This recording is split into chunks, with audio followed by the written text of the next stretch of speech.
Thousands in Turkey are protesting the arrest of the Istanbul mayor. Ekrem İmamoğlu is one of the biggest rivals of current Turkish President Erdogan.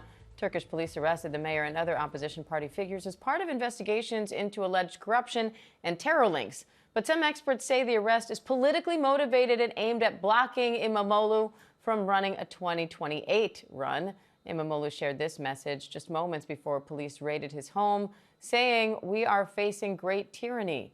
ABC News foreign correspondent Tom Burridge is tracking that story for us. Tom, how is this different from other arrests of journalists and opposition figures that we've seen there in the last few years?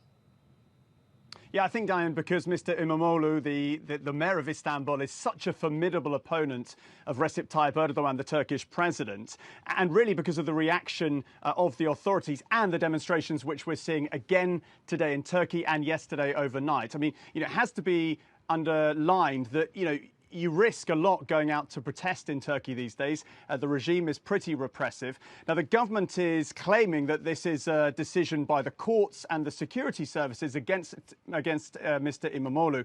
But he, in messages online and in a video message he posted just before his arrest, he's vowing to fight on. He's calling on his supporters to stand resolute.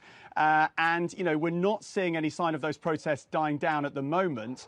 Clashes between police and student protesters on the streets of major Turkish cities in the last 24 hours. And the timing of all of this is very important. It's only days, his arrest, just before Mr. İmamoğlu was due to be declared as the presidential candidate for his party. And also, it's important to underline is that he's been stripped now of his university degree. And the reason that's important is it is a prerequisite of any presidential candidate in Turkey to have a university degree. So effectively, he's been nullified from standing as a candidate in the future. Tom, protesters are back on the streets today. Where do things go from here?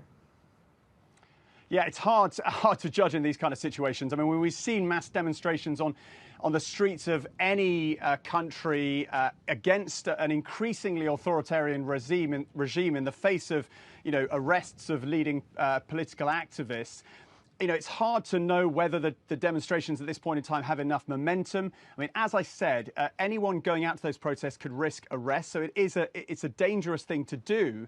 And therefore, it's difficult to read whether or not these protests are big enough, whether or not the strength of anger and the support for Mr. İmamoğlu and the concept of free and fair elections in Turkey is strong enough and potent enough, and they have enough momentum to carry this on. I mean, I heard one Turkey-based journalist saying that this also is a kind of gamble from Recep Tayyip Erdogan, the president. Even though he denies being part of this decision, his regime effectively has made this arrest possible. And, if this snowballs into a much larger movement against his government, then it could risk his position. But I don't think we're there yet. At the moment, these demonstrations are happening. The police are cracking down and the authorities are limiting the use of internet. They're trying to stop people going out on the streets by saying it is illegal to gather in large crowds. But that is not putting people off.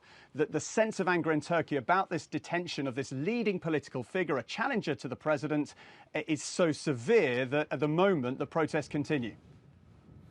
Tom Burridge, thank you.